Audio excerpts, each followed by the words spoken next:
마리오 자갈루. 선수와 감독으로 모두 월드컵 우승을 경험했던 브라질 축구사의 명전술가. 4-2-4 포메이션을 바탕으로 하는 즐겁고 재미있는 공격 축구의 브라질 정신.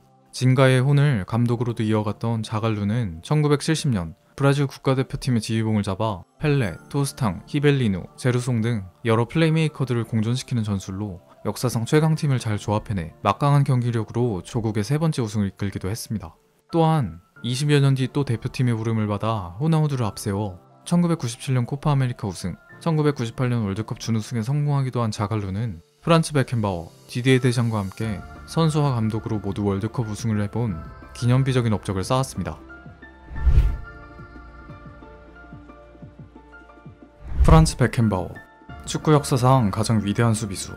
수비하고 공을 건네주는 데서 그치지 않고 직접 볼을 몰고 올라가 패스, 슈팅하는 등 적극적으로 공격 가담하는 수비수가 경기를 지배할 수 있는 리베로 스타일을 만든 장본인으로 탁월한 대인 수비, 민첩한 태클, 본래 미드필더 출신인 만큼 세심한 패스와 플레이메이킹, 매서운 전진 드리블, 뛰어난 슈팅 등 공수 양면에 걸쳐 완벽한 모습을 드러냈던 이였습니다.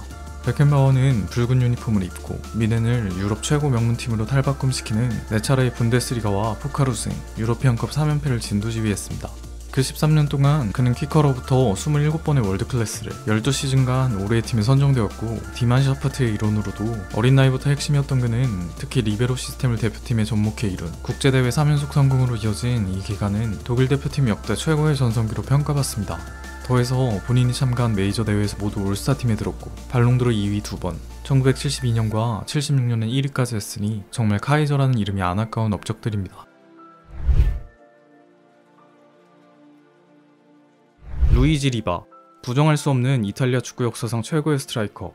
몸싸움, 헤딩, 왼발 피니싱, 테크닉 등등 뭐 하나 빠짐없이 완벽했던 공격수로 워낙에 빠른 스피드에 사람들로부터 천둥번개라는 별명을 얻었었습니다. 그는 뛰어난 기량의 소유자였음에도 빅클럽들의 러브콜을 다 거절하고 칼리아리라는 약수팀에서만 뛰었으며 그런 구단을 데리고 2부 리그에서 승격시켜 매번 우승권 경쟁으로 진입시키는 차력쇼를 선보였고 세 차례의 리그 득점왕을 수상, 대망의 1968-69 시즌에는 결국 리그에서 우승하는 데 성공했습니다. 또 리바는 파란 유니폼을 입고도 1968년 유로에서 베스트급 활약으로 우승, 70년 월드컵에서도 조국의 결승행을 지휘했습니다. 더해서 그는 35득점으로 이탈리아 국가대표팀 최다 득점자이자 1969년 발롱도르 2위, 1970년 3위에 오른 바 있습니다. 쿠르트 함린. 새라는 별명으로 불렸던 1950년대 60년대 세계 최고이자 세리에의 역사상 최고의 라이트윙어. 별명답게 날렵한 몸놀림과 천재적인 발재간에 측면 플레이도 좋았지만 최대 장점이라면 직접 중앙으로 파고 들어와 득점하는 데 있었습니다. 쿠르트 함린은 스웨덴인임에도 밀란, 유벤투스 등 세리에에서 오랜 기간 활약한 역대급 용병으로 기억되며 리그 역대 득점 7위에도 올라있는 그는 특히 피오렌티나에서 불을 뿜어내며 2번의 코파 이탈리아 우승과 득점왕으로서 1960-61 시즌에 위너스컵 우승을 견인한 바 있으니 피오렌티나 역대 최고의 선수로까지 추앙받는 사나이입니다. 스웨덴 국가대표팀의 일원으로도 그는 1958년 월드컵에 참여해 4골을 기록하며 준우승에 크게 이바지했고 그의 발롱도르 투표에선 4위까지 오른 바 있습니다.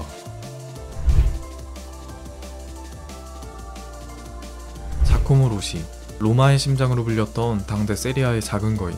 악착 같은 맨마킹과 전사와도 같은 용맹함으로 169cm라는 신체적 한계를 극복해 중앙수비로 뛰었던 그입니다. 로마의 원클럽맨으로서 로시는 1960년대를 시스템, 2차례 코파 이탈리아 우승, 1960-61 시즌은 구단 최초의 유럽 대륙대회 우승이 인터시티 페어스컵까지 쟁취했습니다. 더해서 1961년 삼프도리아와의 대결에서 부상을 당했음에도 끝까지 경기를 소화했고 결승골을 넣어 승리로 이끈 일화는 아직도 올드 로마니스타들의 안주거리로 남아있습니다. 안드레아스 브레메. 축구 역사상 최강의 킥을 지녔던 사이드백. 수비도 잘했지만 양발잡이였던 브레멘은 날카롭고 위협적인 양질의 크로스와 중장거리 패스를 맘껏 뿌릴 수 있었으며 간혹 번개 같은 중거리 슛으로 골을 넣기도 했습니다. PK, 프리킥, 코너킥도 전부 도맡던 그는 인테르에서 절정의 폼을 보여 1988-89 시즌 스쿠데토를 따냄과 함께 본인은 그의 세리에의 올해의 선수상을 수상합니다. 다음 시즌에는 마테우스, 클린스만과 게르만 3총사까지 구성, UEFA컵 우승까지 따냈고 후에 카이저슬라우테른에 복귀한 브레멘은 2부에서 승격하자마자 분데스리가 우승이라는 기적의 한 축이 되기도 했으며 그가 왼쪽에 있는 서독은 1986년 월드컵과 유로 1992년 준우승, 1990년 월드컵에선 마라도나의 아르헨티나를 꺾는 결승전 PK골로 우승을 쟁취했고 대회 올스타팀, 발롱도르 3위까지 올랐습니다. 베른트 헬첸바인, 차붐과 함께 프랑크푸르트의 최전성 시대를 구가했던 구단 역대 최다 득점자. 번뜩이는 드리블 스킬이 빛나던 윙어였지만 세컨 스트라이커와 톱도 볼 수 있는 노련한 슈팅 스킬과 득점 감각을 바탕으로 수많은 골을 넣었던 헬첸바인은 그라보브스키, 차범근 등과 같이 공격진에서 손발을 맞추고 공격진의 다양한 역할을 소화하면서도 그 날카로움은 불을 뿜었고 세 차례의 포칼 우승, 1979-80 시즌 UEFA컵 우승, 73-74 시즌 포칼 득점왕, 75-76 시즌엔 키커 올해의 팀에 들어갔습니다. 무려 215골을 넣은 이 기록은 아직도 프랑크푸르트 역대 최다 득점 기록으로 남아있습니다. 그는 1976년 유로 준우승을 도왔고 74년 월드컵 결승 당시엔 역전 우승의 발판이 되는 PK 파울을 얻어내기도 했습니다. 세사르 루이스 메노티, 메노티주의라는 재밌고 화려한 공격 축구를 추종했던 아르헨티나의 명사상가. 재밌고 공격적인 축구를 좌파, 지루하고 수비적인 축구를 우파에 처음 비유해 우익 축구를 혐오하고 좌익 축구를 선봉했었던 인물로 아르헨티나의 우익 독재군부 아래 선임되었음에도 자신의 좌파적 정치 성향을 숨기지 않았던 메노티였으니 자신의 철학을 필드 위에서 숨길 리 만무했으며 파사레아, 캠페스, 피올 등의 선수들과 메노티의 공격 축구에 힘입은 아르헨티나 국가대표팀은 1978년 월드컵에서 고대하던 세계 최고의 자리에 우뚝 선 바 있습니다.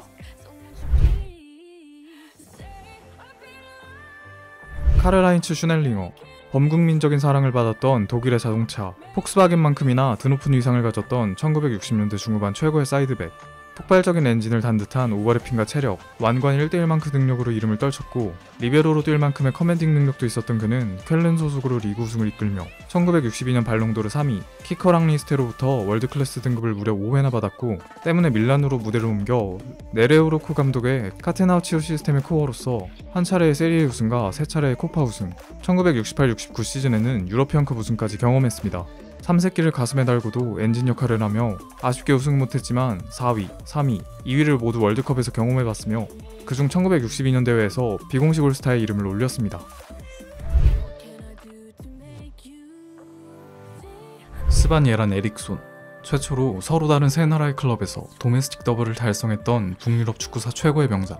선수들의 유기적인 플레이는 철저히 배제하고서 본인이 추구하는 단단한 수비에 이은 측면 역습을 요구했었던 스바니에란 에릭손, 예테볼이라는 자국 클럽을 데리고 1981-82 시즌 UEFA컵 우승을 이끄는 반란을 일으킨 그는 벤피카에서도 팀을 유러피언컵 준우승까지 이끈 바 있으며 1997년 라치오에 부임해 몸집을 불리던 팀을 이끌어 몇몇 월드클래스 선수들을 이용해 세리에 7공주 시대를 빛낸 최전성기를 만들었습니다.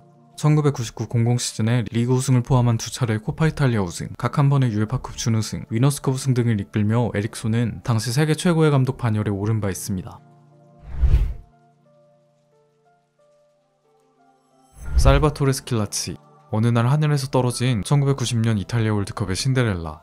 키가 작고 영향력이 적었으나 박스 안에서의 절묘한 위치 선점과 깔끔한 마무리까지 곁들여져 골 넣는 것에 있어 특출났던 그는 원래 하브리그를 떠돌던 선수였으나 1989-90 시즌 유베로 이적하여 코파 이탈리아와 UEFA컵 우승을 주전으로 이끌며 월드컵 엔트리 막차에 올라탔으나 대회에 갔다 온 이후에는 부진하며 일본 리그로 일찍이 떠나야 했습니다.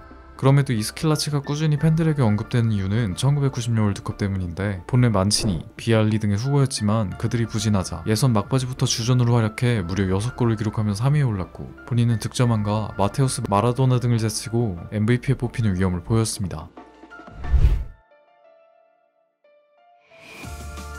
요한 네이스컨스, 요한 크로이프의 중앙 미드필더 버전인 당대 최고의 미드필더 가운데 하나. 호쾌한 전진 드리블, 정확한 킥 능력, 공간 침투, 날카로운 태클, 지치지 않는 체력, 총명한 전술하는 바탕으로 중앙 미드필더 외에도 공미, 수미, 윙어, 레프트백까지 여러 포지션을 완숙하게 소화해내며 절친이었던 크루이프의 뒤를 보좌한 바 있는 네이스컨스는 아약스 토탈 풋볼의 엔진으로 팀을 움직여 유로피언컵 3연패, 트래블 등의 성적을 썼고 후에 크루이프를 따라서 바르샤로 이적해서도 각 한 번의 구강컵과 위너스컵 우승, 3번의 리그 베스트 11에 선정되었습니다. 또한 조국 대표팀의 최전성기도 같이 했던 그는 2번의 월드컵 준우승에 기여 74년 월드컵 당시에는 5골을 넣어 실버부트를 수상, 발롱도르 투표에서는 5위까지 오르는 명예를 얻었습니다.